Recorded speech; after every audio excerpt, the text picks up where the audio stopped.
the first ESPYs, Jim Valvano stood on this stage and said, "Don't ever give up." It's a saying that still means a lot to a lot of people, including myself. It's a saying that served as the roots for the V Foundation, which has raised more than $150 million for cancer research. Tonight, we're proud to announce that the V Foundation is teaming up with Olympic gold medalist Scott Hamilton and the Scott Hamilton Cares Foundation to create a $1.25 million partnership towards research and grants. The fight against cancer continues. Please donate to the V Foundation tonight as we continue the mission that Jim Valvano inspired. And now, to present the Jimmy V Award for Perseverance, the Vice President of the United States, Joseph Biden.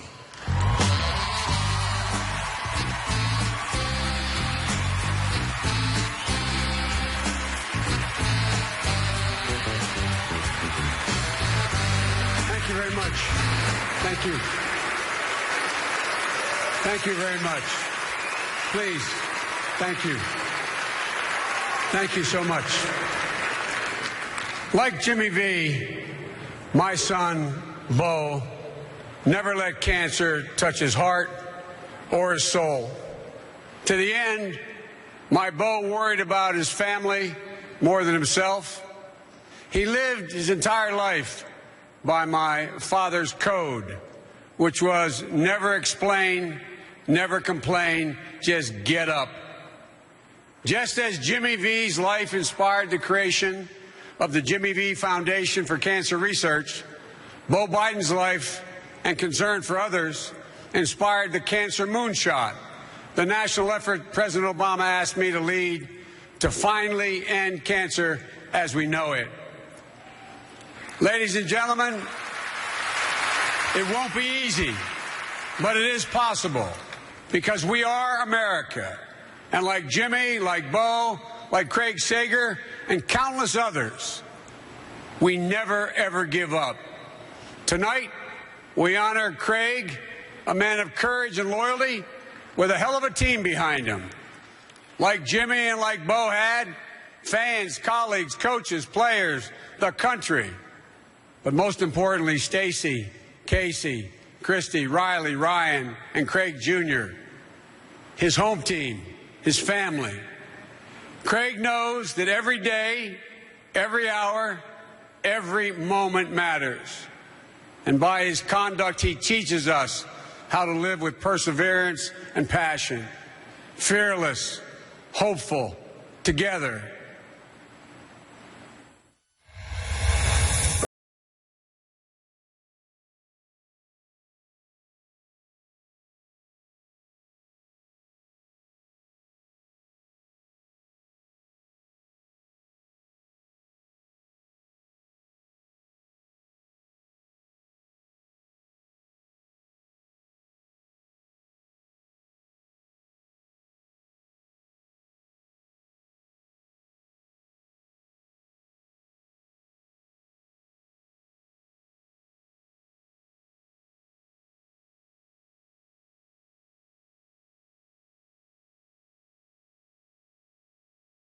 This will be the first time I've had chemo and done a game in the same day.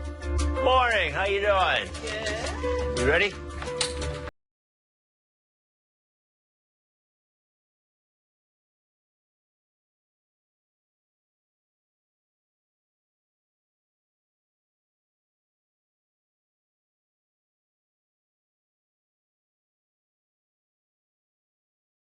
I'm getting chemo as we speak.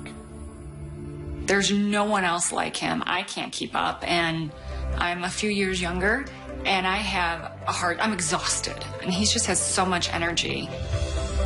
Improbably, here in the hospital and everywhere else, he's still the same character he's always been for more than 3 decades in the NBA. Then again, it's that personality and that spirit, unusual, irresistible, unbreakable, that's carried him through the last 2 years. There is no bigger battler than Craig Sager. We expect to see him soon. Our thoughts and prayers with him and his family. 1, 2, 3, Sager! His first game in over 10 months, our friend Craig Sager. This is the first time I've enjoyed doing this ridiculous interview we're required to do. It's because you're here and you're back with us. Welcome back, baby. Welcome back. Who works like this after 2 stem cell transplants, relapsed 3 times?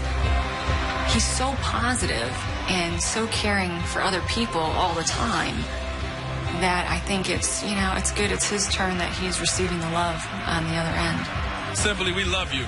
Oh, we love you, man. Thank you. Thank you. All right, I'm done. Ready to go? Game tonight. Let's get to San Antonio. This time, my goal was not to miss a game. If I missed a game, it meant I was losing the battle. I'm not going to let leukemia affect me. In his 3rd bout, he sounds like a veteran player who insists it's about taking 1 game at a time. Everyone watching, meanwhile, is astounded. I'll be watching you on TV tonight. Okay. Have a great game tonight. See you back here tomorrow. Okay, thanks. See you tomorrow. For Craig, we talked early on what's important to you. And he said, Doc, the biggest thing for me is my job, my family, to be able to travel, to be able to work at a high-profile job. It is literally unheard of to do that. As Craig knows, we never know what tomorrow holds. We never know what the next week holds. But suffice it to say, what he's done is indeed miraculous. I don't really feel any difference. It says it's supposed to make you tired, but I think I use mind over matter, and I don't let that happen. So, just one of the things I have to do. There's been a lot of times when he's been on the road for 2 months, and I've been worried, but he's been very strong. Most people ask, but why? Why would you do that? And I say, because I can. Because he can. It explains a lot about who Craig Sager is. The suits he wears, the questions he asks, the reason his battle has resonated with so many people in the game of basketball and beyond. Welcome back to San Antonio. OKC with a 9-2 lead. Make no mistake, doing his job is a risk to his life. Make no mistake, to Sager, any other life wouldn't be worth living. We're broken down now.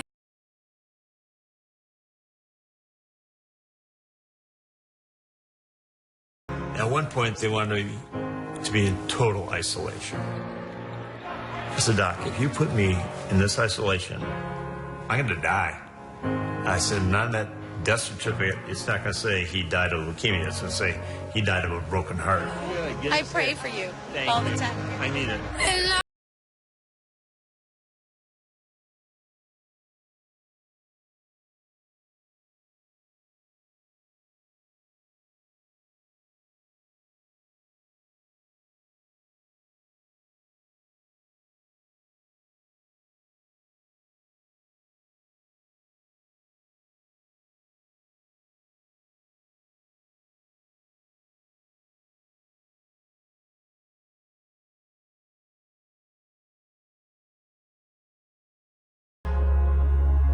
And then start the next one with the same goal.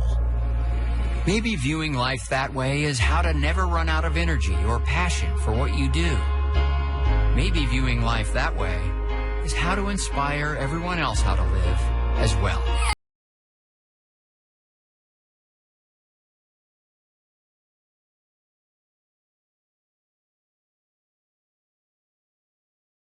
How in the hell you go 30-plus years without getting a finals game? Much love and respect. We really appreciate you. I will rise 1,000 times again.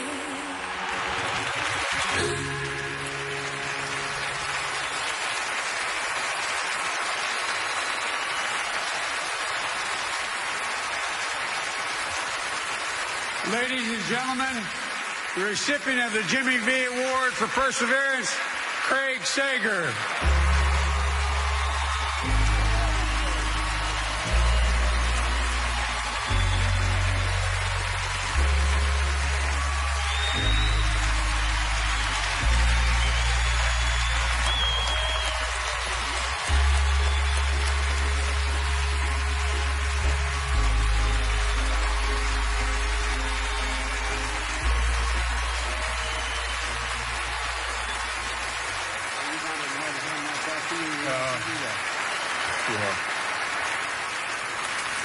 Well, first of all, thank you, Mr. Vice President, for the kind words and the struggles you have with your son, Bo.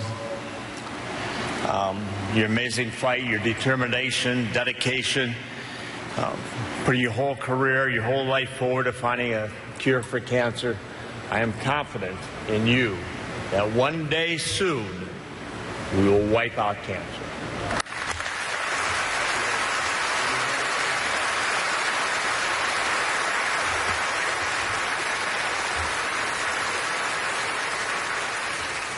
First of all, I'd like to thank ESPN for this honor. Jimmy V's inspirational message is on my phone, constant source of encouragement and inspiration. And it's always at my bedside in the hospital, and I can listen to it anytime I want. So my thoughts are with the Valvano family, because this honor means a great deal to me. So thank you very much. I'd also like to thank my two families that are here. You saw their picture. First, my beloved bride, Stacy.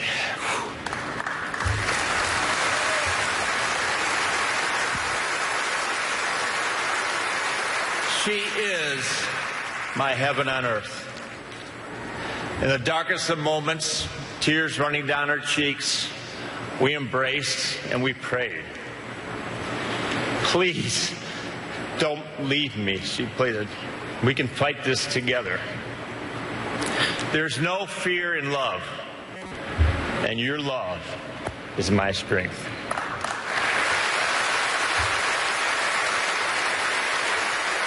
My children, Casey, Craig, Krista, Riley, Ryan, my sister Candy, Stacy's mother Mary Jo, my battle has been your battle. I would also like to thank my Turner Sports family. Many of them are here tonight. David Levy, Lenny Daniels, Craig Berry, Scooter Bertino, Matt Hong, Nate Smeltz.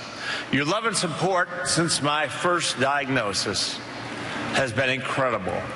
And your willingness to adapt, to let me keep doing what I love, is something I will never forget.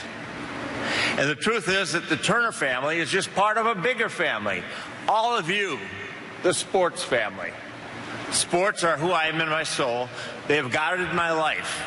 And I have had the good fortune to witness all of your amazing feats. And I am confident that I will continue to watch those amazing feats.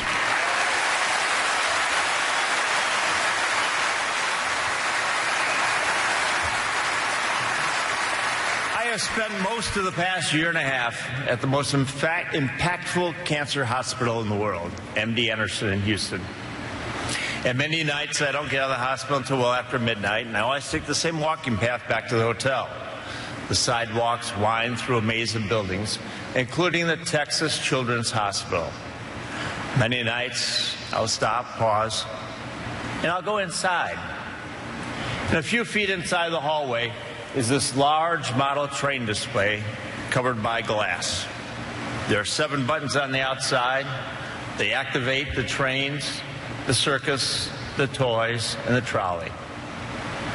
And many nights, alone, in the stillness and solitude of the hospital, I push those buttons.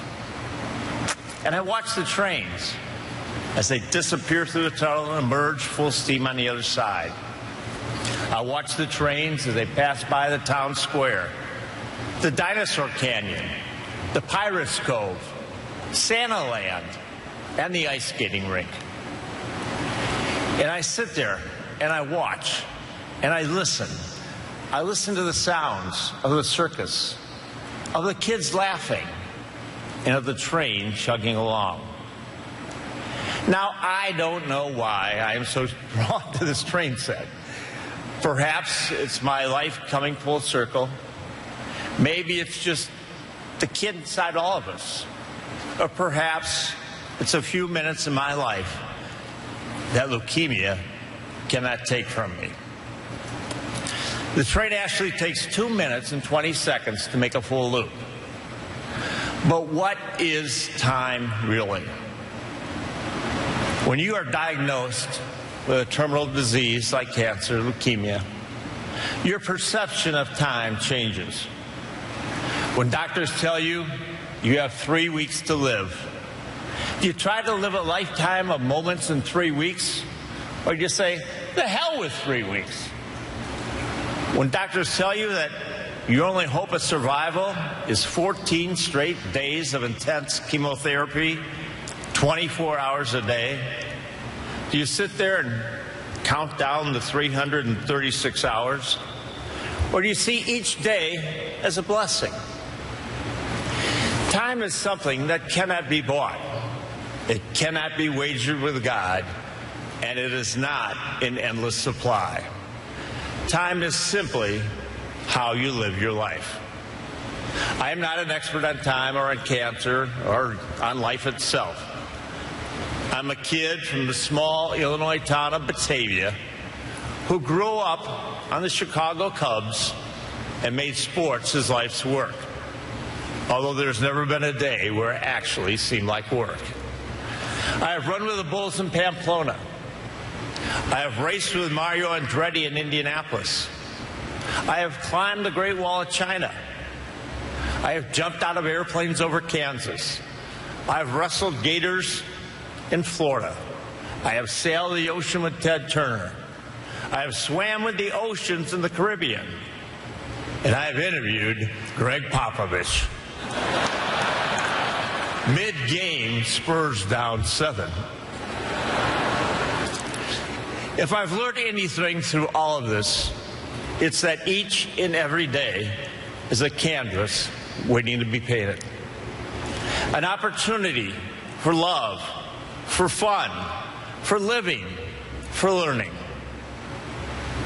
To those of you out there who are suffering from cancer, facing adversity, I want you to know that your will to live and to fight cancer can make all the difference in the world. The way you think influences the way you feel, and the way you feel determines how you act. And to everybody out there, we are making progress, incredible progress. As the Vice President said, the Moonshot program, we are going to find a cure for cancer. But we need your help. We must continue to donate. We must continue to fight. And we must continue to do this together. I am grateful to my parents, Coral and Al. They raised me with a positive outlook on life. I always see the glass half full. I see the beauty in others, and I see the hope for tomorrow. If we don't have hope and faith, we have nothing. Whatever I might have imagined a terminal diagnosis would do to my spirit, it summoned quite the opposite. The greatest appreciation for life itself. So I will never give up, and I will never give in. I will continue to keep fighting, sucking the marrow out of life as life sucks the marrow out of me. I will live my life full of love and full of fun. It's the only way I know how. Thank you, and good night.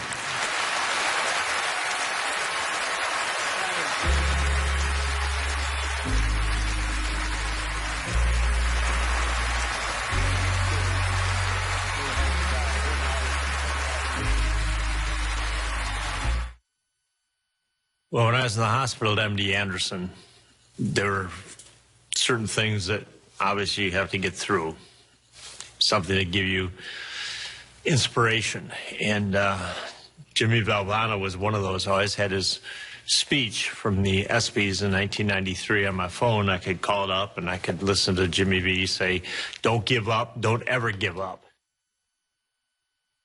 We're going to wipe out cancer.